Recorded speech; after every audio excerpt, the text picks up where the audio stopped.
Mes brebis entendent ma voix, je les connais et ils me suivent. Je leur donne la vie éternelle et elles ne périront jamais et personne ne les enlèvera de ma main, parole du Seigneur. Job, chapitre 3, le verset 14. La parole de Dieu dit ceci. Dieu parle cependant, tantôt d'une manière, tantôt d'une autre. Et l'on y prend pour garde. Amen. Alléluia. Ce matin, nous bénissons d'abord le Seigneur qui nous donne la grâce d'être ensemble ce matin et nous bénissons Dieu pour la présence de ses serviteurs dans les centres francophones qui ont pensé en nous afin que nous puissions la parole de Dieu. Nous sommes dans notre thème annuel « Demeure avec nous, Seigneur ». Et j'aimerais nous proposer un sous-thème que j'ai intitulé « Comment écouter Dieu ». Comment écouter Dieu, c'est notre sujet d'aujourd'hui. Je pense que souvent, en tant que chrétiens, nous nous posons cette question. Comment écouter Dieu? C'est une question vraiment très capitale dans la vie, dont j'aimerais que nous puissions trouver réponse et nous y mettre pour notre croissance spirituelle. Nous venons de lire la Bible dans Jean, chapitre 10, au verset 26 à 27. Contextuellement par là, le chapitre 10 du livre de Jean, c'est un chapitre très important dans lequel on utilise l'image. Il y a quelques images qui sont utilisées là-bas. Il y a l'image du berger, il y a l'image de la lumière, il y a l'image du pain. Mais ce qui m'intéresse beaucoup plus, c'est l'image du berger. En parlant du berger, dans le chapitre 10 du livre de l'Évangile selon Jean, Jésus était en train de montrer les bergers et les brebis. Alléluia. Et quand il parlait des bergers et des brebis, Jésus il disait que les bergers connaissent ces brebis. Et non seulement que les bergers connaissent ces brebis, il a dit, il connaît chaque brebis en son nom. Alléluia. Il appelle chaque brebis en son nom. Et puis, il donne une différence entre les vrais bergers et les faux bergers. Quand vous allez lire, vous allez comprendre que lorsqu'il parlait du bon berger, ou bien vrai berger, il les mettait au singulier pour parler de lui-même. Et là, il a dit que le bon berger, qu'est-ce qu'il fait? Lui, il a une bonne relation personnelle avec les brebis. Le bon berger, en tant que Jésus, il a une très bonne relation personnelle avec ses brebis. Deuxièmement, en tant que bon berger, Jésus nous montrait que les bons bergers, avec cette bonne relation, il arrive au niveau où les brebis reconnaissent la voix de son berger. En Israël, on utilisait le système de pâturage. Et dans chaque pâturage, il y avait un berger. Les pâturages, on pourrait avoir une clôture, et cette clôture, c'était tellement grande, dans laquelle on pourrait trouver même plusieurs pâturages. Maintenant, chaque pâturage avait son berger. Et les bergers travaillaient à la manière où les brebis lui reconnaissent. Et quand les bergers pourraient arriver dans le pâturage, avant que les bergers ne parlent, par l'odeur, les brebis pourraient connaître les bergers. Alléluia. Alors, si les bergers arrivaient maintenant au niveau de parler, ça amenait les brebis à suivre les bergers automatiquement. Raison pour laquelle Jésus dit, mes brebis entendent ma voix. Mes brebis ils entendent ma voix, et non seulement ils entendent ma voix, je les connais, Et quand je les connais, elles aussi vont me suivre. Et troisièmement, Jésus disait, en parlant du bon berger, ou bien les vrais bergers, il montrait que les bergers doivent avoir une confiance entre, les brebis, entre lui et ses brebis. La brebis doit faire confiance en son berger. À telle enseigne que quand le berger l'appelle, la brebis doit venir sans hésiter. Nous avons notre berger, c'est Jésus. Étant notre berger, j'aimerais nous poser la question, est-ce que nous connaissons la voix de notre Seigneur? Parce qu'en grandissant dans la demeure avec le Seigneur, nous devons aussi apprendre à écouter le Seigneur. Parce que ça ne suffit pas aussi de s'asseoir seulement, de demeurer avec le Seigneur sans pour autant communiquer avec lui. Imaginez-vous un visiteur qui vous arrive à la maison, il dit qu'il va faire chez vous une semaine. Et puis dans cette semaine-là, il passe toute la semaine chez vous sans communiquer avec vous. Comment ça va sonner? Vous allez commencer à vous demander, cette personne, c'est comme si ça peut être un espion qui nous est venu. Il ne parle pas, il ne communique pas, on ne sait pas ce qu'il pense, on ne sait pas ce qu'il aime, on ne sait pas dans quelle chose il est. Alléluia. En grandissant dans notre demeure avec le Seigneur, nous devons apprendre à parler avec le Seigneur. Il y a celui qu'on appelle les mauvais ou les faux bergers. Jésus était en train de parler que dans la Bible, les mauvais bergers, il l'appelle les mercenaires ou bien les voleurs. Si vous lisez au verset 10, il dit, les voleurs ne viennent que pour dérober, égorger et détruire. Mais moi, je suis venu vous donner la vie. Et quelque part, Jésus dit, les bergers passent par la porte. C'est-à-dire, les mauvais bergers peuvent se trouver une autre voie d'entrer dans les pâturages qui n'est pas la porte. Et lui, quand il vient voler. Deuxièmement, les mauvais bergers, ou bien les faux bergers, lui, ils ne se soucient pas des brebis.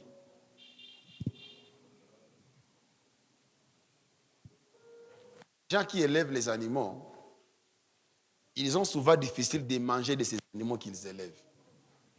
Alléluia. Ils préfèrent mieux aller acheter un autre animal similaire au lieu de manger de ce qu'il est en train de voir. Vous savez pourquoi? Parce que le fait là de passer le temps avec ces animaux, les animaux se sont déjà familiarisés avec la personne.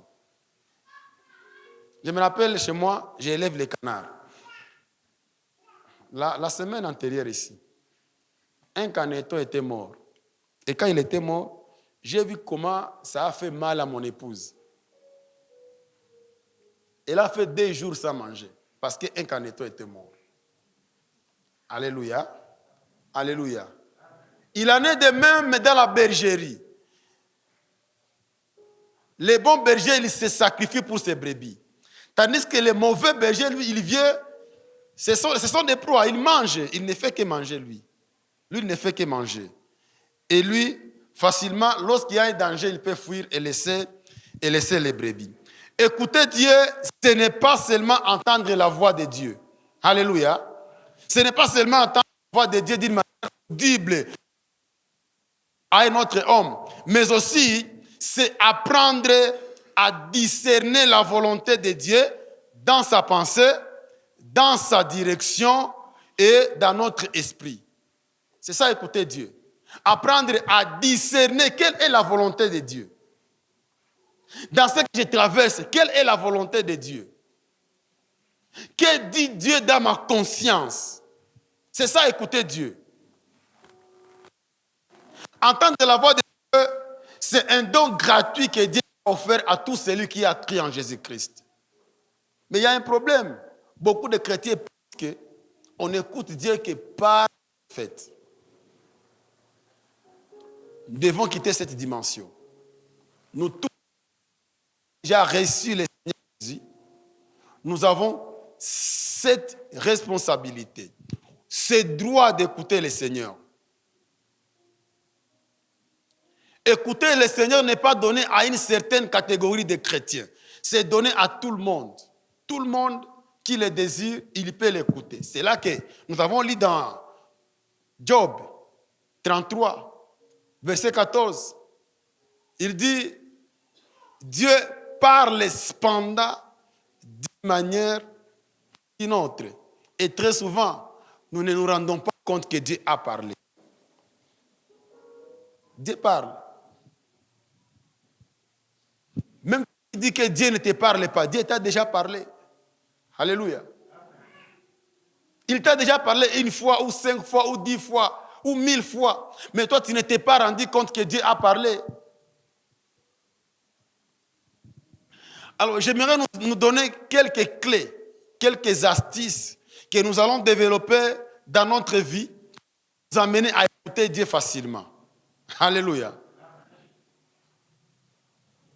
La première clé qui va nous amener à écouter Dieu, c'est le silence intérieur.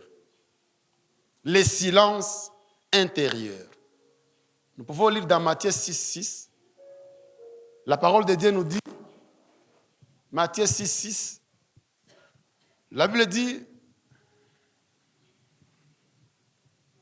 mais quand tu pries, entre dans ta chambre,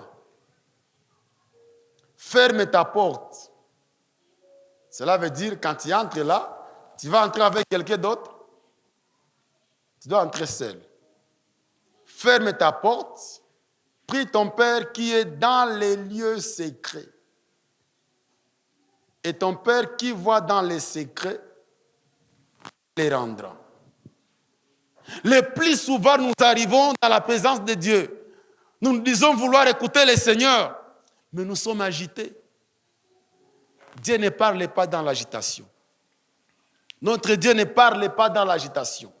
Il veut nous voir d'abord isolés. Quand nous nous mettons dans l'isolement, facilement Dieu peut nous parler. Alléluia.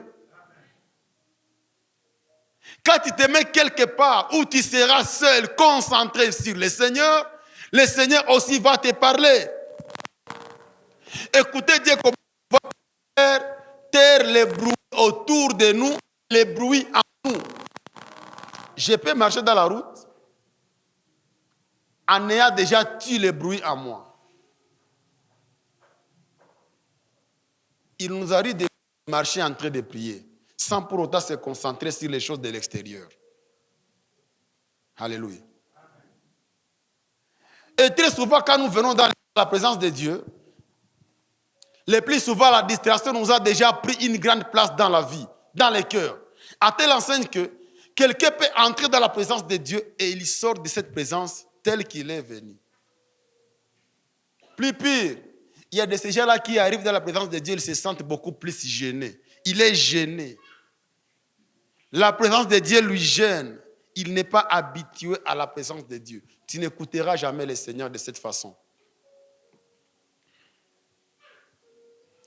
Nous devons nous rendre disponibles, car dans le calme, c'est là où Dieu parle.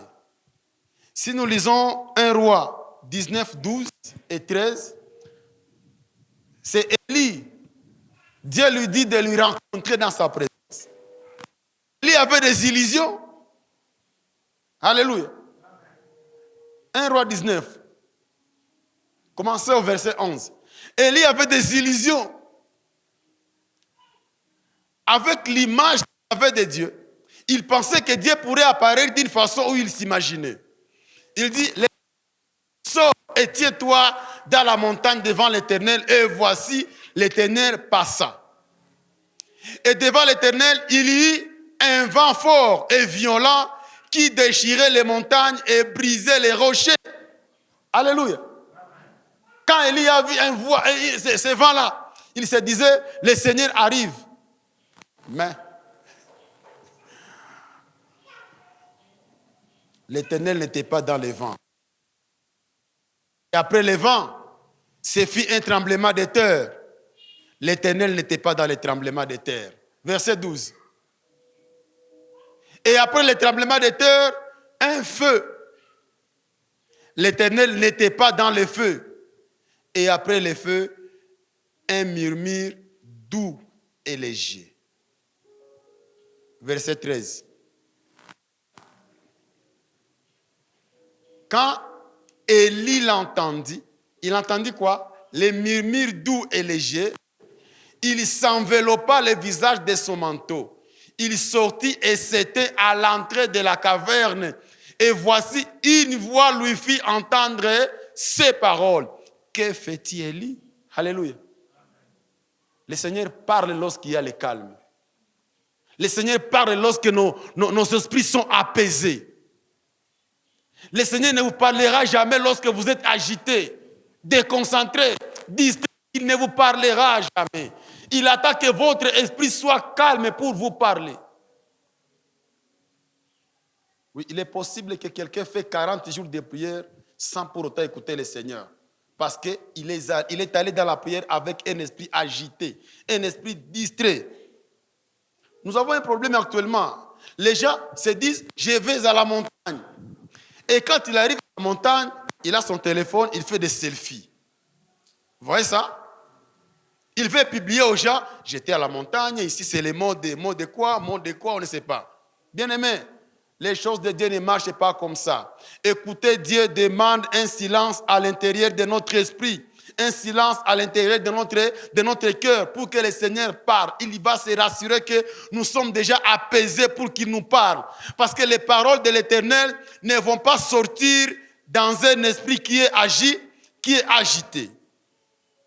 Et pour ce faire, nous devons ainsi nous éloigner de toute distraction. Alléluia. Nous devons nous éloigner de toute distraction. Nous devons calmer notre cœur et nous devons apprendre à être patients dans la présence de Dieu. Le plus souvent, les gens entrent dans la présence de Dieu avec précipitation. Je vais y arriver. Nous éloigner de la distraction nous amène à ne pas mettre dans notre esprit n'importe quoi. Imagine-toi, les jours où tu as pris le temps, tu as pris plus le temps avec ton téléphone, cela t'a amené à distance avec le Seigneur. Alléluia. Imagine-toi, les jours où tu n'avais pas encore eu le téléphone que tu as aujourd'hui, tu priais, non? Et Dieu te parlait. Il te parlait. Dieu te parlait. Et tu l'écoutais. Tu pourrais recevoir un message. Évalue-toi aujourd'hui ce qui se passe. Tu n'as même pas la capacité de faire 5-10 minutes dans la présence de Dieu, en train de prier. Tu ne peux plus le faire. Parce que le téléphone a déjà bâti record dans ta vie.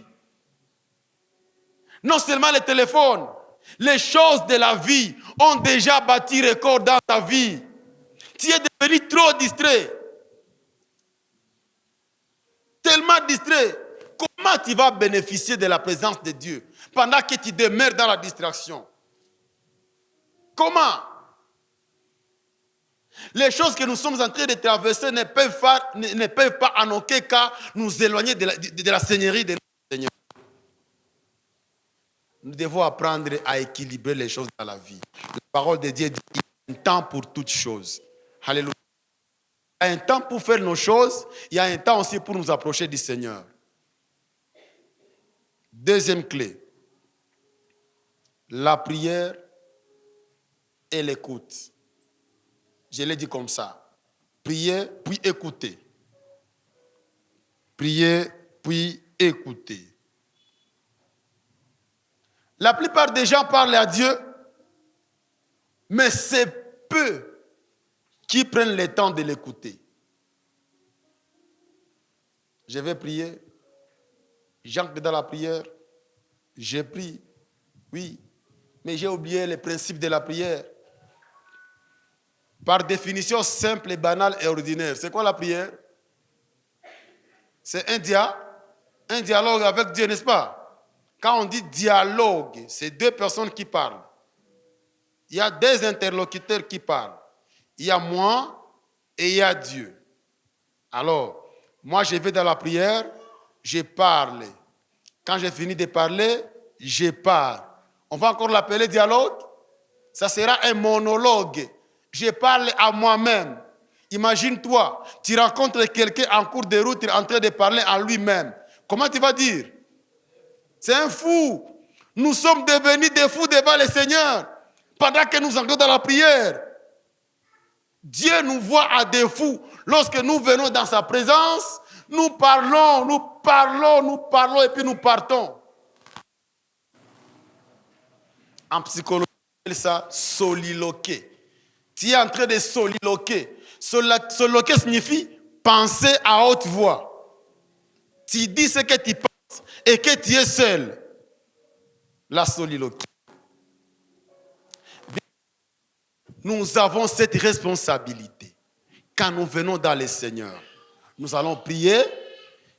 Après avoir prié, nous devons aussi laisser à Dieu le temps de parler. Alléluia. Prie. Parle au Seigneur. Après l'avoir parlé, laisse-lui aussi le temps de te parler. Tu peux prier 2 heures de temps ou 1 heure de temps. Et puis tu pars. Voilà comment tu as perdu le temps inutilement. Prie. Après avoir prié, donne-toi 30 minutes de silence. Garde un silence. Sois concentré. Tu vas écouter le Seigneur te parler. Alléluia. Il va te parler.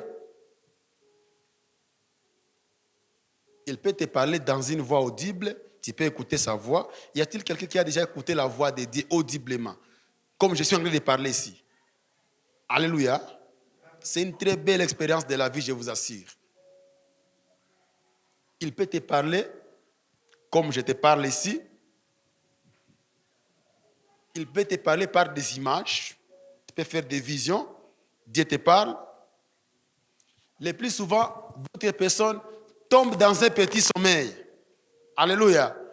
Et quand ils tombent dans ce sommeil-là, le plus souvent, les gens pensent que ce sont les démons qui l'ont pris. Non, ce ne sont pas les démons. C'est un moment très crucial de la prière. Les petits sommeils-là qui t'arrivent après la prière. Pendant que tu es calme et silencieux. Que les sommeils arrivent, prends-les en considération. Lala Muzuri. Ces sommeils, on appelle ça extase. Alléluia. Dans ces moments, Dieu va te parler. Il va te parler. Un homme de Dieu a dit, il n'y a plus de bavard que Dieu. C'est-à-dire, Dieu parle à n'importe quel moment, si et seulement si nous le désirons. Si et seulement si nous voulons qu'il nous parle. Alors, cette écoute-là, ça peut être dans les pensées inspirées. Tu reçois des pensées inspirées. Il y a des pensées qui nous arrivent. Le plus souvent, on peut utiliser ce qu'on appelle l'intuition. L'intuition, c'est une connaissance que tu viens de recevoir sans pour autant sans pour avoir été appris par quelqu'un d'autre. Alléluia. Une connaissance pas appris par quelqu'un d'autre. On appelle ça l'intuition. Pendant ces moments-là de calme, Dieu peut te parler par l'intuition. Tu sens en toi quelque chose remonter à ton cœur et la chose là, en la vérifiant, tu sens que c'est vrai.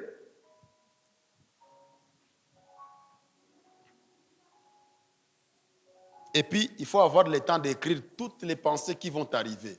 Les idées, les visions, les inspirations, les pensées. Notez quelque part. Tu as eu un rêve. Prends ton temps d'écrire ces rêves. Ça te permet de vérifier ce que Dieu a dit et beaucoup plus de clarté et la précision de ce que Dieu a dit. Alléluia. Alléluia.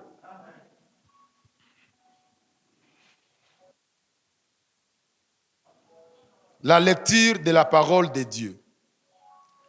La parole de Dieu reste le principal moyen par lequel Dieu nous parle. Quand je parle de la parole de Dieu, merci, je suis en train de parler de la Bible. Avoir le temps de lire la parole de Dieu nous amène à écouter Dieu. Quand nous lisons la parole de Dieu, nous écoutons Dieu. 2 Timothée 3, 16 à 17, la parole de Dieu dit ceci. Toute écriture est inspirée de Dieu et utile pour enseigner, pour convaincre, pour corriger, pour instruire dans la justice, afin que l'homme de Dieu soit accompli et propre à toute bonne œuvre. Alléluia. La parole de Dieu est le principal moyen par lequel Dieu nous parle. Moi, j'aime dire ceci. Les gens se disent que moi, je n'ai jamais reçu la promesse de Dieu. C'est parce que tu ne veux pas recevoir la promesse de Dieu. À part la promesse de la vie éternelle que Dieu nous donne après avoir reçu le salut, il y a tant de promesses dans la parole de Dieu. Toi, tu es isolé de la Bible. Tu ne lis pas la Bible. Éloigné de la Bible. Étant éloigné de la Bible, comment tu sauras les instructions divines? Comment tu sauras t'éloigner des choses qui peuvent te priver de jouir la présence de Dieu? La Bible est tellement importante pour nous les chrétiens. Je l'appelle la constitution de notre vie spirituelle. Tout comme, le plus souvent les Congolais, nous souffrons. Alléluia. Pourquoi nous souffrons?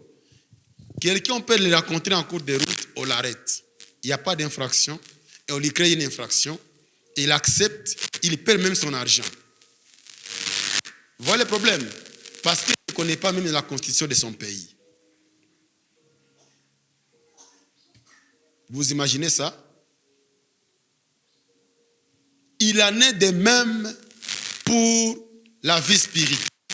Tu ne connais pas la parole de Dieu, tu seras ballotté comme quelqu'un qui a comme je vais dire quoi? Comme un navire qui n'a pas de capitaine.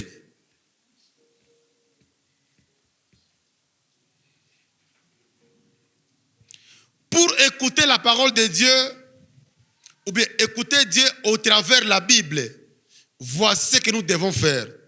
La première des choses, lire la Bible lentement. Là, je suis en train de m'adresser aux prédicateurs. Nous, les prédicateurs, tout qu'on a voulu, maman, nous pensons que tout chaque malade la Bible a yote. Et quand je viens lire la Bible, je viens lire en mettant mes connaissances à la première place. Mes chers amis, les choses de Dieu ne marchent pas comme ça. Quand quelqu'un veut apprendre de la Bible, il a la responsabilité de lire avec modération. La parole de Dieu nous dit ceci. Proverbe 25, verset 2. Elle dit ceci. La gloire de Dieu, c'est cacher les choses. Et la gloire des rois, c'est sonder les choses. La Bible, c'est la parole de Dieu.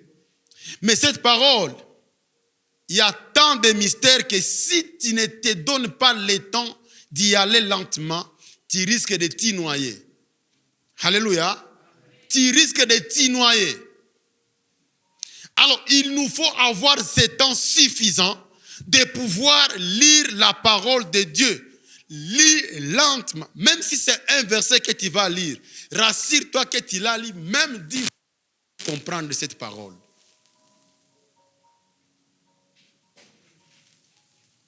La deuxième des choses qui fera assez que nous écoutions Dieu par la parole, après avoir lu la Bible lentement, il faut méditer la Bible profondément. Méditer la Bible profondément. La parole de Dieu dit, Josué 1,8, c'est un verset récitation. Que ce livre de la loi ne s'éloigne point de ta bouche. Médite-le jour et nuit afin d'agir fidèlement à ce qui est écrit. Et c'est là que tu auras du succès dans toutes tes entreprises. Nous avons cette responsabilité de pouvoir méditer la parole.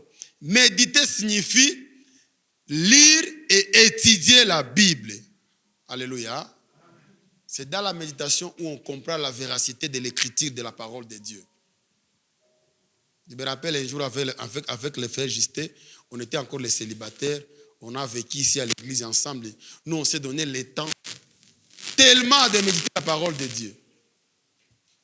Mais un jour, nous sommes tombés sur, nous étions dans le livre de l'Apocalypse, je ne sais pas s'il va se rappeler, et puis nous sommes tombés sur un verset qui dit, les vierges jugeront les anges et les 12 tribus d'Israël.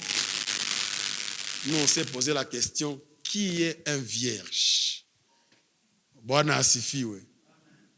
C'est qui un vierge?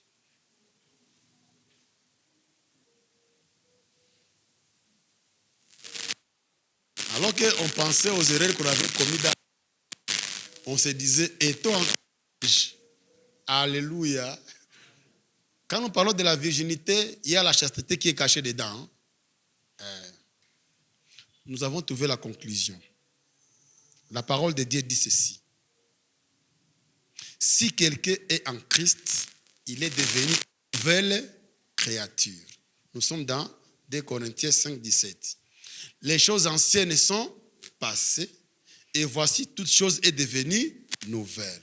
C'est-à-dire, je suis pécheur, je ne connais pas Jésus. J'ai vécu dans les désordres, les immoralités sexuelles, les impudicités, les viols, les vols, tout ça, magie, drogue et tout, j'ai connu ça. Maintenant, je rencontre le Seigneur. Quand je rencontre le Seigneur blanchit mon casier judiciaire. Alléluia. Quoi qu'il y aura des traces physiques, mais spirituellement, je deviens une nouvelle création. Là, je suis considéré comme vierge. Alléluia. Maintenant, s'il arrive que tu tombes encore dans l'erreur, tu seras déviégé doublement. Et physiquement, et spirituellement. Tu es perdu. Je disais ceci. C'est en méditant la parole de Dieu que nous avons la capacité de comprendre la véracité de la parole de Dieu. La méditation est très importante. Je ne sais pas si tu médites la parole de Dieu quand. Je ne sais pas si tu as le temps même de le faire. Je pense qu'un jour, nous aurons une séance de comment méditer la parole de Dieu. Un jour, nous l'aurons, je crois bien. L'herméneutique, on doit apprendre ça à l'église. Ce n'est pas pour les serviteurs.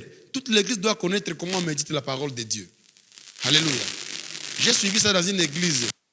Phila, cité d'exaucement. Le pasteur Atoms, quand il était là, il a fait tout un mois en enseignant à l'église l'herméneutique. Tout un mois, je vous assure, mes chers amis.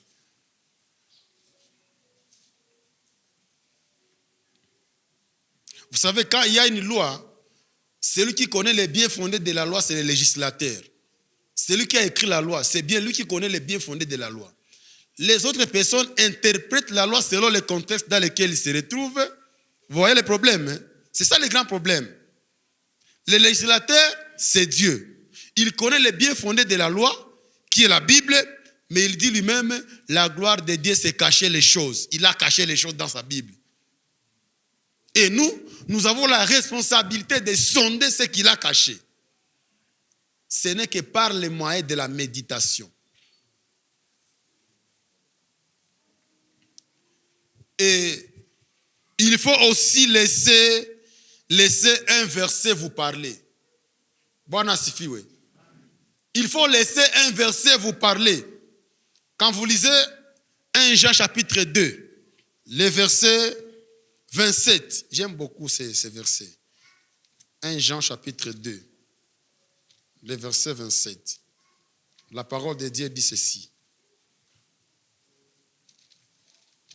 Je ne sais pas ma version ici, c'est ce qu'elle va dire. Hein? Quant à vous, l'onction que vous avez reçue de lui demeure en vous. Et vous n'avez pas besoin que quelqu'un vous instruise. Dans la version Lit Second, on dit, vous n'avez pas besoin qu'on vous enseigne toutes choses. Et qu'elle est véritable et qu'elle n'est point un mensonge. Demeurez en lui selon les enseignements qu'elle vous a donnés.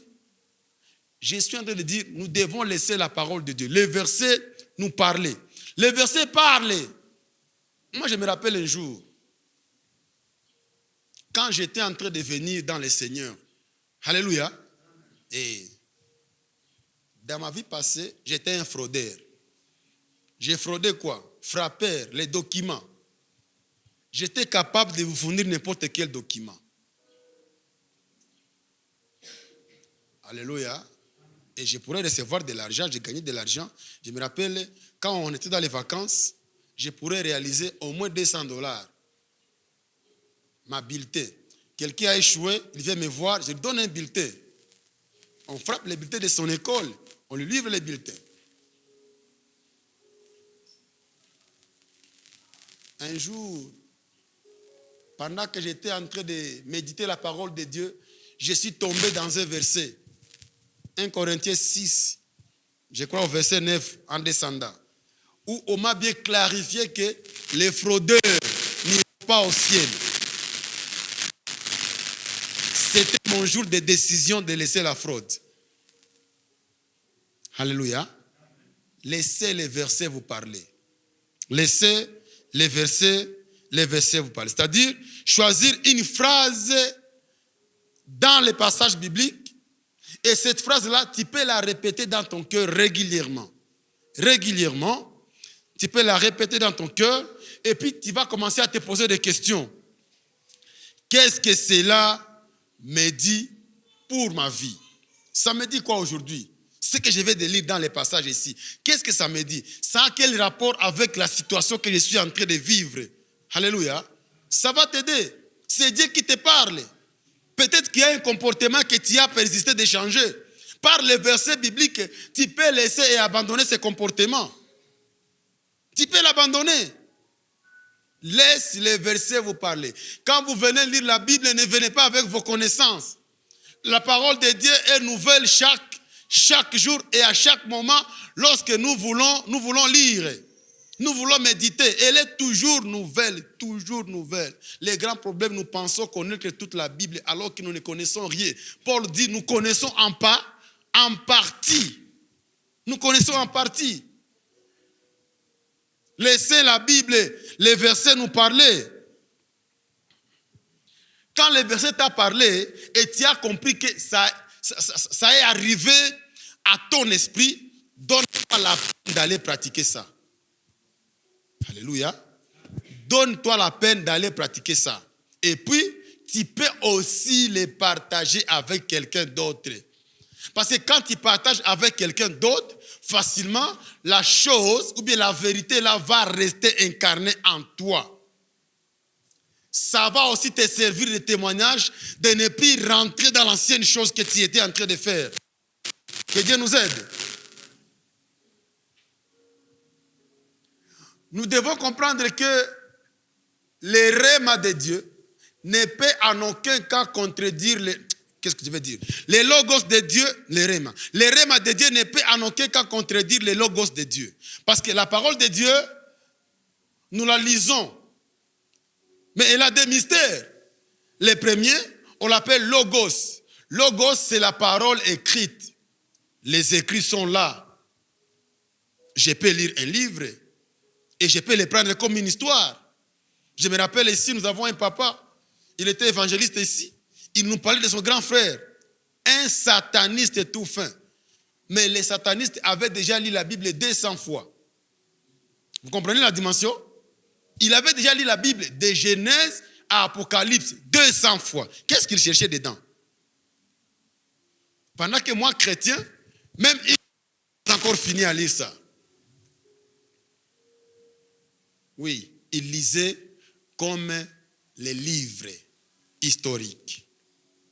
C'est comme on peut lire une histoire, un roman, je ne sais pas quoi, un journal. Ça, c'est les logos. Mais tout en sachant que Dieu a parlé, Dieu a dit ceci. Ça ne peut pas avoir un effet sur ma vie parce que je les lis comme logos.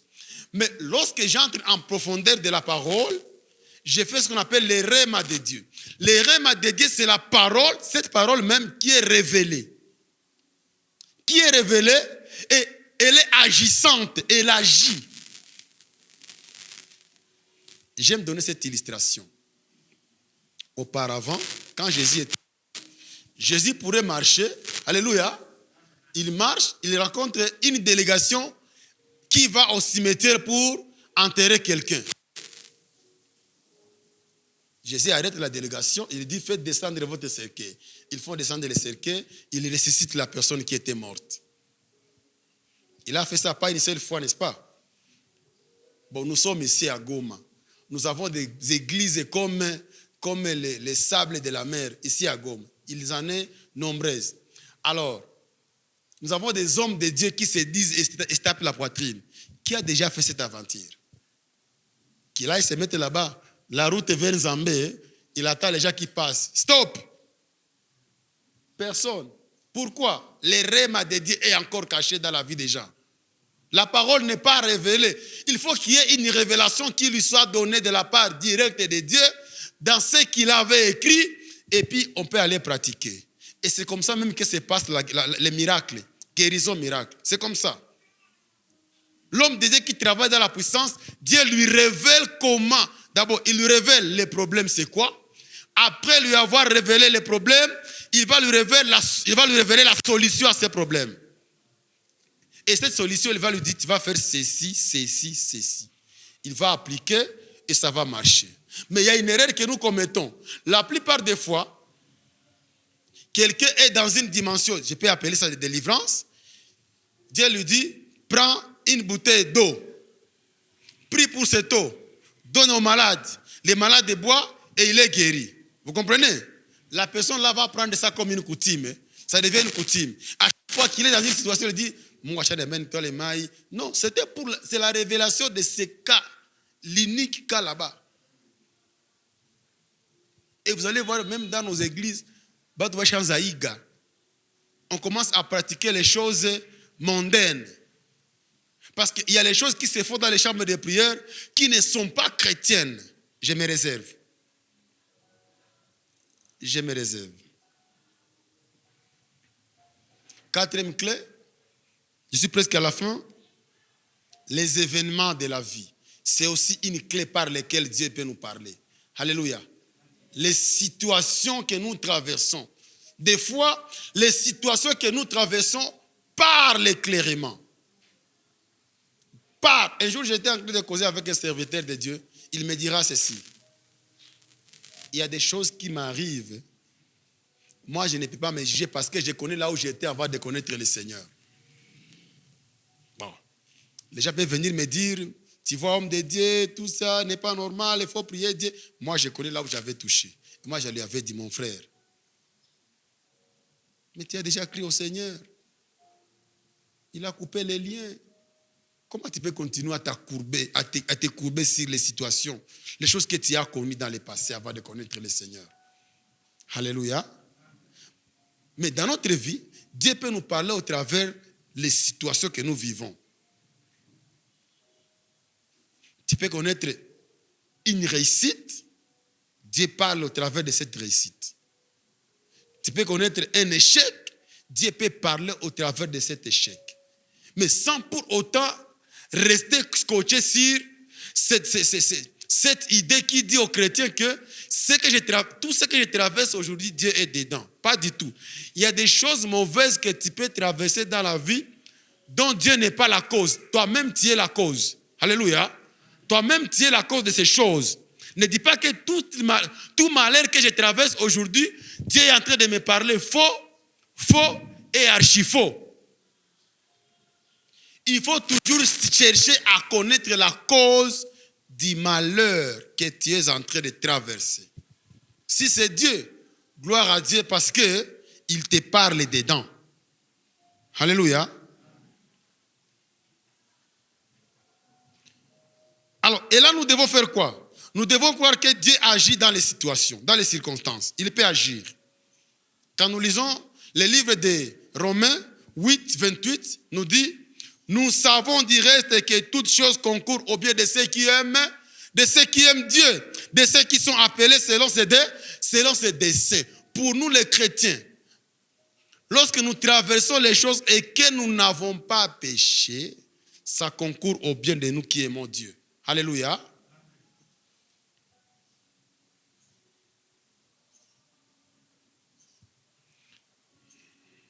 Ça peut sembler n'est pas bon aujourd'hui, mais demain, ça peut être un résultat que Dieu t'a parlé.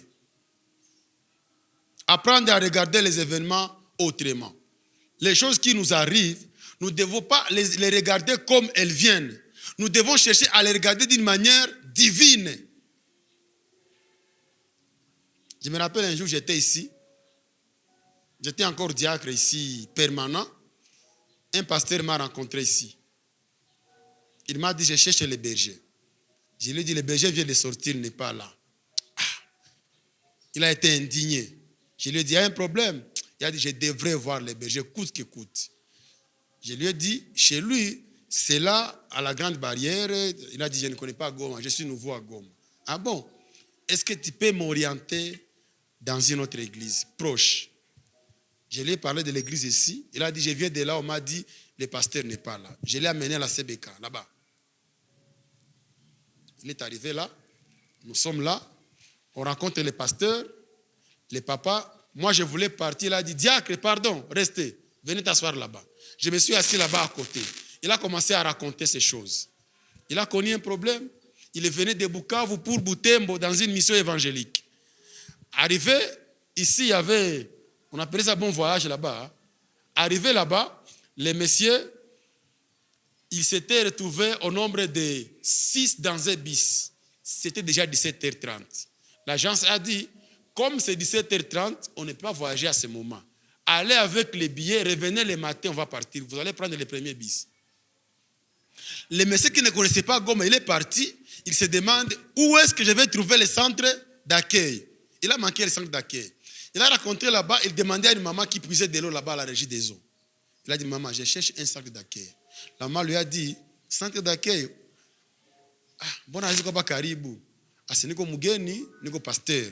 Il avait son beg. Niko pasteur. Ase hako mugeni. Qui a ondela la kwangu.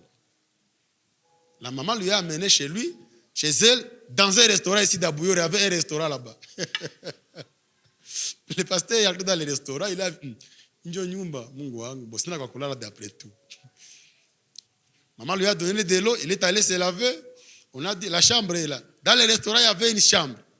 La maman était en train d'éplucher les pommes de terre et les haricots étaient en train de bouillir sur le feu. Alors, le pasteur s'est assis dans la chambre, il a pris sa Bible, il a commencé à méditer, il a prié. Vers 0h qui passait comme ça, la maman est venue, elle portait seulement l'épargne comme ça. Alléluia. Elle est entrée dans la chambre. Ah, le pasteur lui voyait et lui a posé la question. Naotala la umu. La maman a répondu, umiangala muko chambre ngapi umu.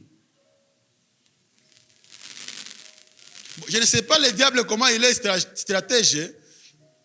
Si le pasteur était aveuglé, bon, la maman a dit, Sogé à cool. Le pasteur aussi, il a poussé. La maman est dormie. Lui et le pasteur, ils se tournent les dos. Mais malheureusement, le pasteur était tombé. Alors, pendant que le pasteur, le matin, il voulait partir pour son voyage, dans le bus, il s'asseyait. Les gens venaient un à un.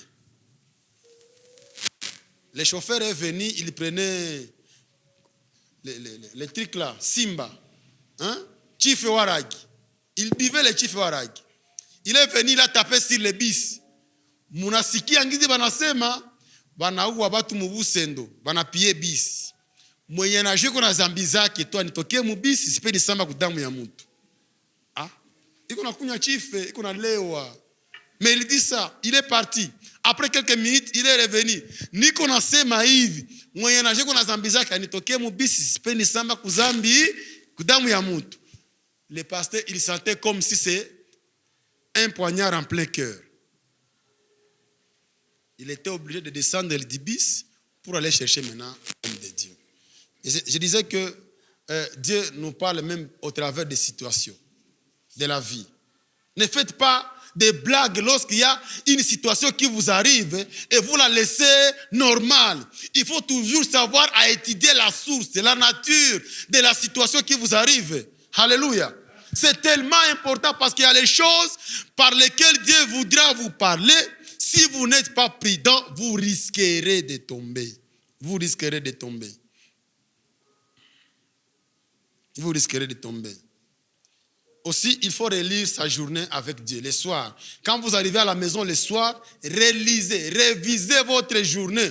Qu'est-ce que j'ai fait dans la journée? Quel est l'événement qui m'a marqué dans la journée d'aujourd'hui? Qu'est-ce que j'ai appris de cet événement? Qu'est-ce qui a été bon dans ma journée? Qu'est-ce qui n'a pas été bon dans ma journée? Pourquoi cela m'est arrivé? Alléluia. Ça va nous aider. Ça va nous aider. La dernière clé, c'est la conscience. Dieu nous parle au travers de notre conscience bien-aimée. Il nous parle au travers de notre conscience. Et pour savoir que Dieu nous parle au travers de notre conscience, il y a 3 choses que nous devons mettre en place. La première des choses, dans ce que tu es en train de voir ou traverser, tu dois trouver dedans une profonde paix. Une paix, il y a la paix dedans. Même si les choses semblent être difficiles, même si tu as fourni d'efforts pour ne pas les faire, mais tu vas sentir en toi, il y a une paix. Alléluia. La paix profonde va apparaître. Et le désir de ne pas faire ce qu'on est en train de t'interdire, c'est pour t'amener à la paix. Tu dois sentir ça.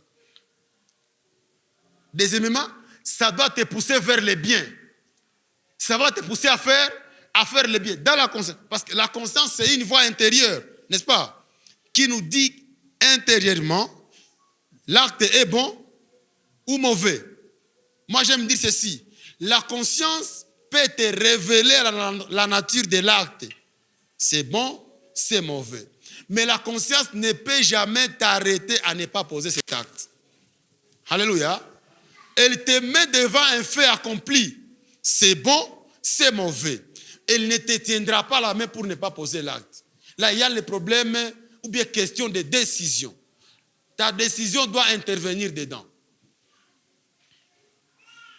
Et il faut savoir si la chose a la cohésion. Il y a la cohésion entre la chose et la parole de Dieu.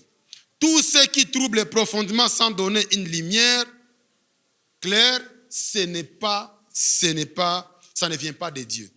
Ça ne vient pas de Dieu. La Bible dit dans 1 Thessaloniciens chapitre 5, verset 23, elle dit, mais examinez toutes choses, retenez ce qui est bon. Nous devons avoir ces moments d'examiner.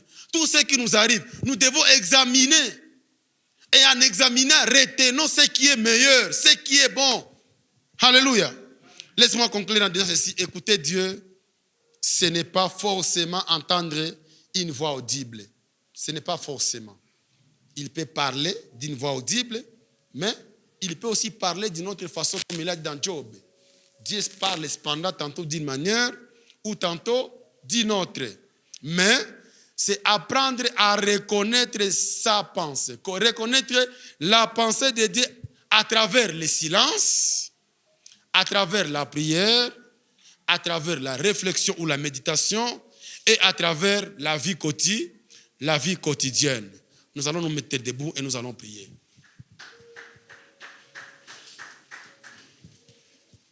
Je ne sais pas, tu as perdu cette qualité. Tu as perdu ton droit d'écouter le Seigneur. Tu as pensé que écouter le Seigneur, c'est réservé à une certaine catégorie de personnes. Tu n'as pas su détecter la voix de Dieu dans ta vie. Les circonstances t'ont arrivé, alors que c'est Dieu qui t'a parlé, mais tu les as ignorées. Ce matin, j'aimerais te dire de prier, dire au Seigneur, Seigneur, aide-moi à écouter, entendre, reconnaître ta voix. C'est ça la prière que tu vas faire. Aide-moi à écouter, entendre, reconnaître ta voix. Prions ensemble. Seigneur Dieu, merci infiniment pour ta grâce.